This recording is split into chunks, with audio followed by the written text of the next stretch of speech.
Nate Askew told us earlier how happy he is to be getting action as a senior. How proud are you of him for the what seems like to be a pretty smooth transition that he's made? Well, you know, he's it just like I said, you know, you come in the program and he's a guy that's got that much talent. I just hated with him standing there next to me during the game, you know, and we're playing all these guys, and a guy with that kind of talent, you know, you try to find a way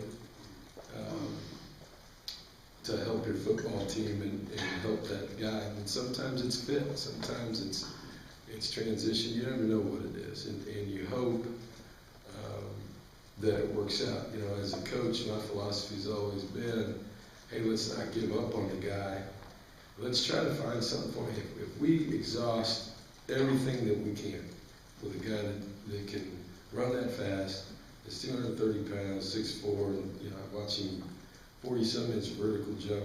You know, we're going to go out and try to recruit that guy every year, and hope we can get him, because he's going to be highly recruited. We got the guy in the program. Let's just try to find a place where he can help us. And if we can't find a place for him, then we can sleep at night knowing that we've tried to do the best that we can. So, you know, we sat down and talked to Nate about that. He was struggling at receivers, struggling with the route concepts, handling, catching the ball. Heck, he's catching the ball better on defense than he was. He's already scored more touchdowns than he's I give him a hard time about that, but he doesn't think that's funny. But again, that's one more touchdown than he's probably scored since I've been here. It's a good thing for him, and I think you've seen across the country some guys make that transition. You know, I said, you know, there's a kid at UCLA that's an All-American. They moved from offense to defense. It's really good player, and you know, maybe if we'd made the transition early, he'd be a little bit better, but I think he's embraced it. He's playing with confidence. Has he made some mistakes? Sure, but you know, he's moving along that way, and I think the biggest positive is that he is helping us as a team more than he was helping us at Washington. How much has Johnny improved just checking out bad plays, getting you guys in good plays? I was talking about McKinney, and he said sometimes he'll check mid-snap. So how much has he improved that? That's not another surprising thing. I explained that during fall camp. You know, his knowledge of the system in year two is and should be better than it was last year. And to think conceptually instead of just route-wise or one thing at a time has been the biggest challenge. It's the biggest challenge for anybody. And I think you've seen Malcolm Kennedy do that. I think you see that with Mike Evans now. I think you see that with a lot of the players that were just playing in their position last year. They understand the offense. They understand the route concepts. And instead of just what they're doing. And in order to do that, you also got to understand what the defense is trying to do because of the changes in the route based on what we see. So, you know, you have to start thinking like a coach. And you know, I was very pleased with some of the things that he did last Saturday from a change the play standpoint. You know, we're not where we were with Case Keenum 6 years ago. I mean, a couple years ago, when he's a 16 guy, they're probably 25% of the game. We just gave him the formation and pointed at him. That's a whole different situation.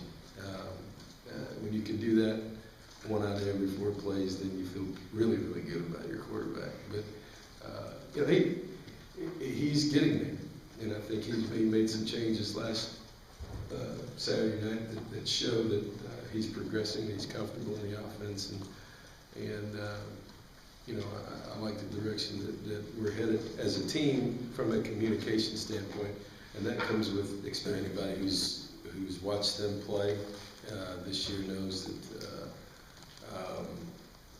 and their style of play. You know, wherever Brett was at Wisconsin, obviously the way they want to play the game is to line it up and run it at you, and you know, here comes a play action pass off of it.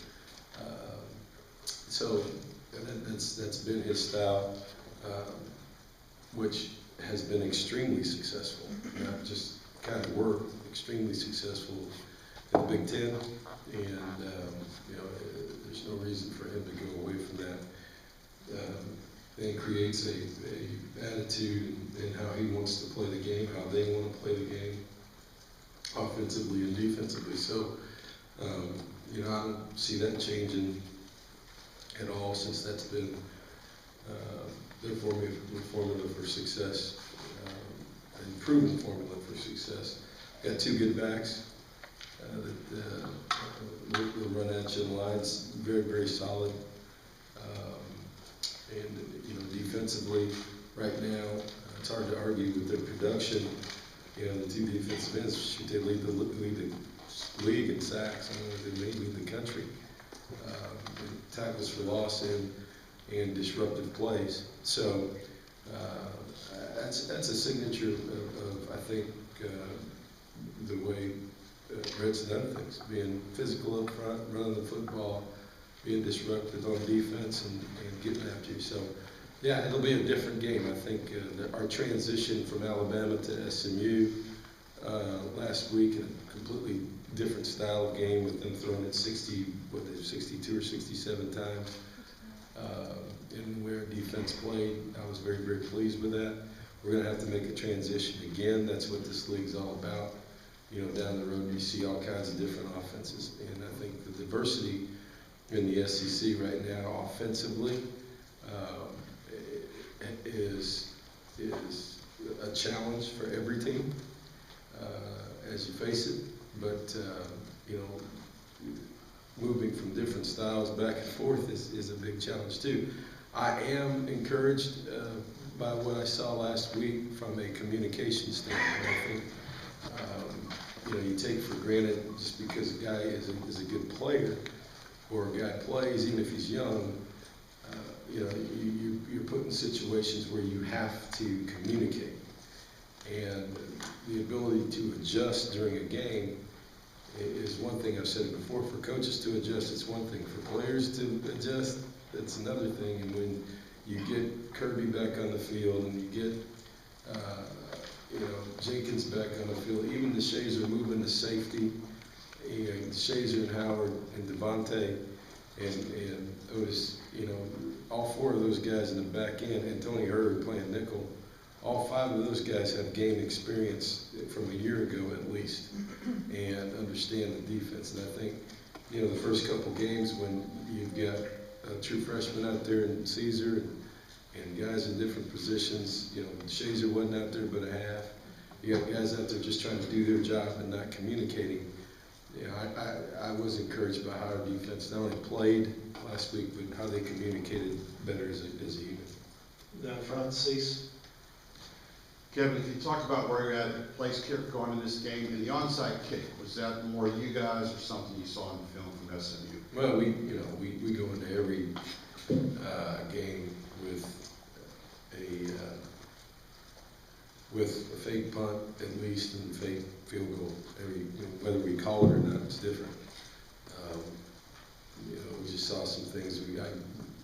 We sit down on Sunday night and decide what the plan is, special teams wise, every week, and then we practice it. And if we need to use it, we use it. If we want to use it, we use it. And I just kind of felt like it was a situation that was there, and Coach Banks is always wanting to call something like that. So, you know, obviously we executed it. Place kicker wise, that's what you asked. It's like everything else. I said Saturday that, you know, we were going to compete just like the first game. You know, we didn't name a starter for a quarterback for the first half until 5 o'clock on Friday. And I thought it was important for those guys to continue to compete, to do that. I think this is important also. And you've seen, since we've been here over the last year and whatever games, 4 or 5, that what we're doing is based on competition. Your ability to play and playing the games is based on how you compete during practice and your success rate during practice, and you know, so you know, that's where we are, and that will continue to be the case. And you know, it's not going to change this week or really the next week. So you know, it's a work in progress, and you know, I think there's some things both guys do that are positive, but in this business, life pays off on results. So, you know, that's where it is.